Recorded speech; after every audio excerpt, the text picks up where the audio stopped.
Borel, 15-6 et 15-7 sur leurs deux derniers affrontements. Donc on va voir aujourd'hui si Davide De Veroli a trouvé une solution au problème que lui pose Yannick Borel, ou si Yannick Borel va continuer la domination pour l'instant qu'il a instaurée face à l'Italien. Voilà, on va voir ça dans quelques secondes. Voilà, le match est lancé, c'est parti. Quart de finale de cette Coupe du Monde, Borel, Di Veroli.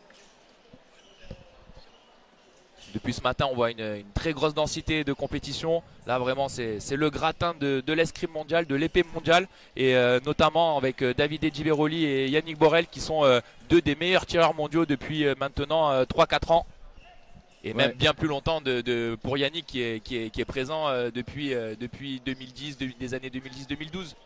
Ouais, exactement. Ouais. Yannick, ça fait depuis 2010. Mais ouais, depuis 3 ans, là, Di Veroli, Borel, ils sont toujours en haut de l'affiche. Donc ils se sont déjà beaucoup tirés, ils se connaissent bien. Et on va voir si la machine Borel peut dérouler son plan sans accroc. Voilà, pour le moment, c'est du pressing, il pousse. Voilà, le Français qui essaye d'aller vers l'Italien. L'Italien qui ferme toutes les lignes pour empêcher le Français de progresser. Voilà. C'était une bonne attaque, mais il passe juste au-dessus du masque. Voilà, un peu un raté de Yannick Borel dont profite l'Italien.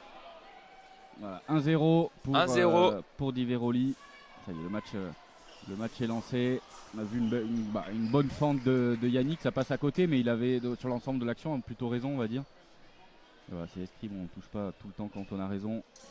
Voilà, on voit vraiment l'Italien qui essaye de ne pas faire d'erreur et attendre que le Français se lance. Ouais, il connaît exactement son jeu, hein. C'est un jeu destructeur. Et voilà. Une énorme flèche de Yannick Borel dans le bon temps. Voilà, c'est le genre de touche qu'il mettait quand il a battu les deux dernières fois l'Italien. Hein. Ouais, exactement. Et puis on voit, il dérobe le fer. Et puis une fois qu'il est lancé pour l'arrêter, Yannick, c'est un tank. Hein, donc quand on voit fort comme ça, c'est dur. Hein. La différence de gabarit et la différence de puissance entre les deux tireurs. Ouais, Yannick est immense et puis il est vif. Hein. Il est explosif.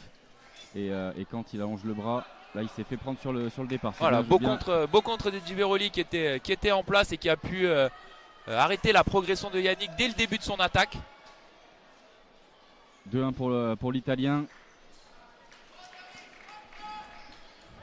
Voilà, mais de toute façon la stratégie de Yannick, hein, c'est toujours la même. Il est plus patient, il prend un peu plus le temps, mais voilà, après il est toujours très offensif. Il marche sur ses adversaires, il impose vraiment son physique. Puis après aussi avec une escrime comme Di Veroli où défensivement c'est quelqu'un de très très fort. Peut-être que le plus dur pour Yannick ça va être de passer devant, d'arriver à mettre cette touche supplémentaire qui forcera peut-être l'Italien à se découvrir un peu plus. Voilà, superbe. Exactement, plus d'allonge, là on le voit, il le prend sur l'allonge. Oui c'est ça, hein, je pense que s'il passe réellement devant et que ça oblige l'Italien à se découvrir un petit peu en phase offensive, il aura peut-être beaucoup plus de mal. Mais à voir, hein, de toute façon, je pense que même Yannick, s'il déroule son plan offensif dans le bon timing, il sera imbattable. Hein. C'est ça la force de Yannick Borel, c'est qu'il est capable de percer n'importe quelle défense dans le monde. On sait que Di Veroli, c'est ce qui se fait de mieux défensivement. Et pourtant, Yannick arrive quand même à rentrer dans sa garde, quand même à le toucher en attaque. Et ça, c'est quelque chose de très très fort. Ouais, c'est exceptionnel parce que c'est vrai que Di Veroli en situation défensive, c'est ce qui se fait de mieux. Hein. Et pourtant, ça suffit pas forcément tout le temps contre Yannick. Quand Yannick est bien réglé, c'est costaud. Voilà la parade riposte de l'Italien qui ne touche pas. Voilà, là on voit vraiment la force défensive de l'Italien. Il a réussi à ne pas prendre la riposte Yannick, donc tant mieux. Mais voilà, il n'est pas passé là, il a bloqué la porte, fermé la porte. Voilà, hein, on voit vraiment l'Italien qui ne prend pas énormément de risques. La seule fois où il a démarré un peu, Yannick l'a sanctionné directement à la main. Donc ouais, il essaye de limiter les risques de touche. Voilà l'attaque de Yannick, ça combat fort et voilà la touche de l'Italien. Ouais. Voilà, très belle touche de l'Italien. Ses qualités là de défense, il lâche rien et voilà 3-2 pour Di Veroli. 5 secondes encore dans cette manche. Voilà, je pense vraiment que le plus dur à faire pour Yannick, c'est d'arriver à prendre cette touche d'avance et que le match risque de changer derrière. Mais franchement, c'est compliqué hein, de le prendre à défaut, cet Italien, quand il défend comme ça. Ouais, puis là, aujourd'hui, il a l'air bien, Di Veroli. C'est vrai que sur les 2 dernières Coupes du Monde où Yannick le bat, et même sur les 3-4 dernières Coupes du Monde, on le sentait un peu moins bien. Là, il est en quart aujourd'hui, donc ça veut dire qu'il est costaud aujourd'hui. Et un Diveroli en grande forme, il est quand même très dur à battre. Un Borel en forme aussi, donc c'est vrai que ça fait un gros duel, 3-2 au score, hein. On y est. Hein. Voilà, pour l'instant le match il est très serré, pour l'instant ça s'est rendu coup pour coup. Bon, la dernière touche a été portée par l'Italien, mais il restait 5 secondes derrière, donc on va voir comment reprend le deuxième tiers-temps. Yannick Borel qui échange avec l'entraîneur national Gauthier Grumier. Voilà, pour lui prodiguer quelques bons conseils. Lui aussi ancien athlète de très haut niveau, Gauthier Grumier. Gauthier Grumier, médaillé de bronze olympique en individuel à Rio, médaillé d'or par équipe justement avec Yannick aussi à ces Jeux olympiques de Rio. Exactement, et un nombre incalculable de podiums et de victoires en Coupe du Monde. Incroyable athlète qui a su se réinventer au coaching et qui est maintenant le patron de l'épée homme.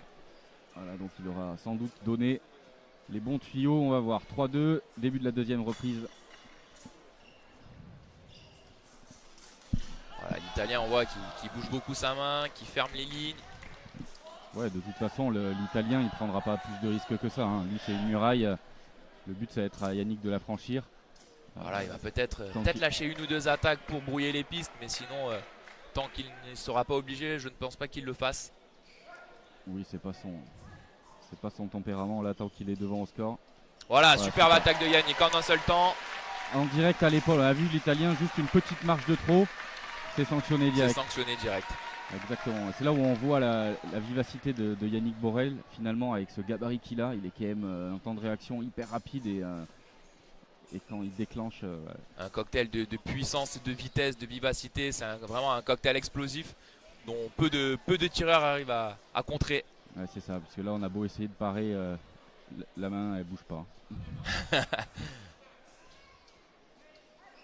Et voilà, ça n'a pas démotivé Diveroli pour rester dans son schéma de jeu. Voilà. Et ça lui a fait une petite piqûre de rappel comme quoi il ne faut pas marcher trop grand. Exactement, c'est dit là oui c'est vrai que la distance il faut... Voilà, c'est au centimètre, au millimètre. Sinon c'est point direct pour l'adversaire. Donc là ça travaille beaucoup les jeux de jambes, la distance. Là c'est un combat de distance pour arriver à être dans la bonne. Voilà, Yannick très patient, qui ne veut pas lâcher son attaque n'importe quand. Ouais, il attend vraiment le moment parfait pour pouvoir déclencher. Donc là on a l'impression qu'il ne se passe rien. Et voilà, d'ailleurs carton jaune passivité pour les deux tireurs. Mais c'est qu'une impression parce qu'il y a un énorme travail de distance et de jambes qui est fait pour arriver à être pile poil dans le bon timing, parce que ça se joue au dixième de millimètre près. Donc voilà, c'est une minute sans touche, mais il y a du boulot sur la piste, ça recherche. Et voilà, on cherche vraiment à créer des ouvertures pour pouvoir surprendre son adversaire. On essaye de trouver des failles. Trouver la faille, ça s'observe. Voilà, Yannick toujours actif, ça c'est bien ça. La pointe bien devant, il pousse l'Italien dans ses 2 mètres. Voilà, bientôt plus de marge de manœuvre derrière pour l'Italien qui commence à rentrer dans les 2 derniers mètres de sa piste. Voilà, c'est le moment. Yannick a commencé de déclencher. Ça se rapproche. L'Italien ne s'excite même pas, hein. Il est dans ses 2 mètres, mais... Oh là là, la première... Voilà l'attaque de Yannick et maintenant c'est Diveroli. C'est Diveroli qui casse la distance et qui reprend sa petite touche d'avance. Exactement, là on a pu voir que Yannick avait une opportunité d'attaquer. Il y allait à demi et sur sa retraite il s'est fait reprendre. Mais ouais, il avait cette possibilité à un moment donné. On a senti un peu d'hésitation et à ce niveau-là il ne faut pas hésiter, hein. Sinon, cette demi-microseconde d'hésitation lui coûte peut-être la touche. Et ouais, c'est vrai qu'à ce niveau-là, quand on y va, il faut tout lâcher et il faut tout envoyer sur la piste. Voilà, 4-3 pour Diveroli. Ouais, voilà la petite flèche, voilà, c'est ce qu'on disait tout à l'heure, la petite attaque pour surprendre son adversaire. Exactement, s'il allait prendre 2-3 fois le risque, là c'est parfait, voilà, sur la préparation. Premier mini break de la part de l'Italien. 5-3. Oui, il le presse, et la connaissance pressing là, je vous le dis, voilà. on souffre. La nouvelle touche de Diveroli. L'Italien est très fort dans ce schéma de jeu défensif. Tous les autres escrimeurs de la planète seraient hyper stressés d'avoir Yannick Borel qui vous rentre dedans comme ça. Et lui, il est posé, serein. C'est vraiment ça. Il adore quoi. Il accepte de reculer jusque quasiment à la fin de de son terrain pour ensuite envoyer sa pointe et déclencher lui son attaque ou justement sa parade riposte. C'est fort ce que fait l'Italien pour l'instant. Ouais, c'est très fort. 6-3 pour Di Veroli qui gère plutôt très bien son schéma de jeu. Et voilà le nouveau carte-coupe qui touche. Donc on voit bien hein, l'Italien qui envoie des coups lancés, ça veut dire qu'il utilise la flexion de sa lame pour contourner la lame adverse et toucher la cible. Exactement, il va direct au buste. Et Yannick est entre deux. C'est vrai qu'au départ, on l'a vu bien déclencher des grosses flèches. Là, depuis quelques secondes, il hésite à y aller. Parce qu'il a eu peur de la défense. Bah, il sait que le Di Veroli est super grand défenseur. Et on le sent entre deux. Exactement. Et si on est entre deux, bah, ça paye pas. Et voilà, Yannick qui attend tranquillement la pause. Qui va essayer de chercher des solutions avec Gauthier. Et en même temps, il en profite pour changer d'épée. Peut-être qu'il ne sent pas parce que voilà, c'est un peu plus dur pour lui. Ouais, là, il va falloir trouver les bonnes solutions. 7-3, c'est un bon petit break. Sur la piste rouge, Wang, le chinois, qui bat Freilich 15-12. Se qualifie pour les demi-finales. Le premier demi-finaliste donc sera chinois de cette édition 2024 du Challenge Monal. Wang qui est qualifié en individuel pour les Jeux Olympiques. Exactement, donc, il a réussi à obtenir un quota pour le continent Asie en individuel. Et il vient de battre justement Yuval Shalom Freilich, l'Israélien qui a réussi lui à obtenir un quota par la zone Europe. Exactement, c'était deux sélectionnés officiels qui s'affrontaient. Deux sélectionnés qui ont réalisé des très grosses saisons. Oui, des grosses saisons. Mais de toute façon, là, il n'y a plus que des pays qui... Enfin, tous les athlètes qui sont là iront potentiellement aux Jeux Olympiques, hein, il me semble. Oui, je pense qu'on voilà, on peut le dire sans trop se mouiller. Ouais. Ils y seront tous les 8 là, hein, les 8 quarts de finalistes. Sera peut-être le 4e homme chez les Japonais, mais en tout cas, voilà, il sera aux Jeux Olympiques. Les Italiens y seront. Le Hongrois Siklosi y sera. Tout à fait. Et Yannick, il sera, hein, il est officiellement premier au point et donc on peut annoncer qu'il est qualifié aux Jeux Olympiques. Il est sélectionné par la France aux Jeux Olympiques, voilà, exactement. Le premier au point est automatiquement qualifié et personne n'a son mot à dire. Exactement. Donc là, hein, on va voir si Yannick a des ressources, va trouver la solution pour sortir de ce piège. On sait que c'est très dur de battre plusieurs fois un même adversaire à ce niveau-là de niveau. C'est très compliqué de battre 2 fois d'affilée, voire maintenant ça serait pour Yannick une 3e fois d'affilée un tireur comme Davide Di Veroli. Pour l'instant il y a 7-3 pour l'Italien et on va voir quelle solution va apporter le Français. Voilà, il va falloir qu'il rentre peut-être encore plus fort dans la cible et qu'il trouve une solution, ouais. Peut-être complètement changer radical. Là c'est 7-3, il va falloir aller au charbon. Le schéma de match il est clair, hein, il ne changera pas. L'Italien va l'attendre, Yannick va devoir bouger pour faire bouger la main et pour surprendre l'Italien. Toujours bien dans son camp, il connaît son terrain par cœur. Voilà. Près. Sa main qui tourne dans tous les sens. Et voilà, Yannick qui touche. Quand il déclenche comme ça, sur un batté droit, avec vraiment de l'impact, il est très dur à aller défendre. Mais voilà, il l'a mis vraiment au fond du terrain et il n'y avait plus d'autre choix que la défensive de main. Donc il a pu plus facilement toucher. Allez Yannick, hein, ça doit te lancer ça. Voilà. Super barré de la part de l'Italien qui n'a même pas reculé sur le départ de Yannick. 8-4. Il remet directement les pendules à l'heure, on va dire. Ah ouais, là ça laisse même pas le temps de prendre confiance. Mais Yannick il va pas lâcher, hein, il connaît. Ah, Yannick qui pense avoir touché mais qui doit rater encore un peu la cible. Son épée fonctionne, la touche est validée. Maintenant on est à 9-4 pour Davide Di Veroli. Il va falloir sortir quelque chose de son chapeau, sinon ça risque d'être compliqué. Mais c'est possible, hein. On a vu tout à l'heure le match d'Alexandre Bardonnay, pas dans le bon sens, mais que c'était possible, donc il ne faut pas qu'il lâche. On a vu que ça peut aller très vite en escrime, hein. Même si encore c'est une touche de Davide Di Veroli. 10-4 là, on a l'impression que Di Veroli est sur un fauteuil, quoi. Il est serein, franchement il est... Ah là il est en contrôle, hein. Il est dur à les toucher là. Voilà, une nouvelle petite flèche sur la préparation, 11-4. 11-4, ouais, la maîtrise totale de l'Italien.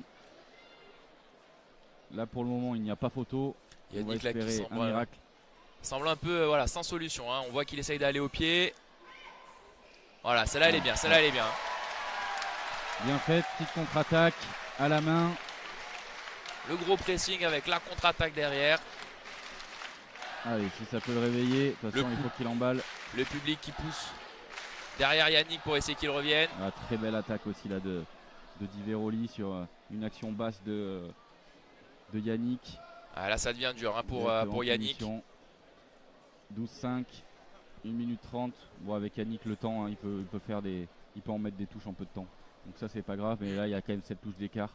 Avec un défenseur comme David Di Veroli en face. Ça va être compliqué, mais bon, on va rester encore un peu optimiste. Voilà, super Yannick. Une touche, bien rentrée. Il arrive dans la sixte, bien droit, bien fort. Il engage le combat, il est fort sur les jambes et là c'est lui qui touche. 12-6. De toute façon, il a plus le choix. Mais on le sent qu'il est un peu entre deux dans ses voilà, actions. la touche double. 13-7.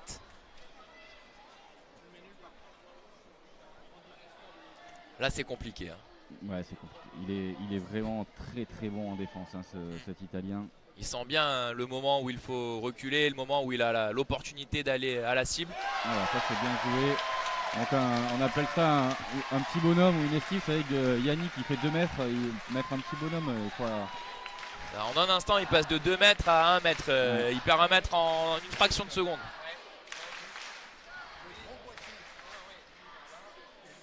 13-8.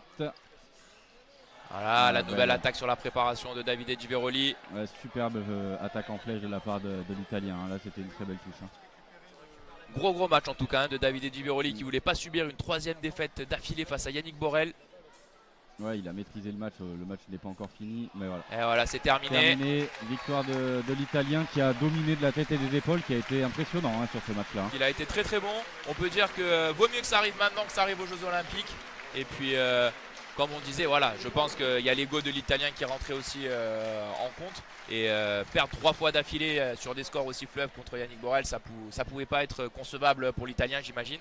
Et encore, comme je disais tout à l'heure pour Yannick, une belle compétition de la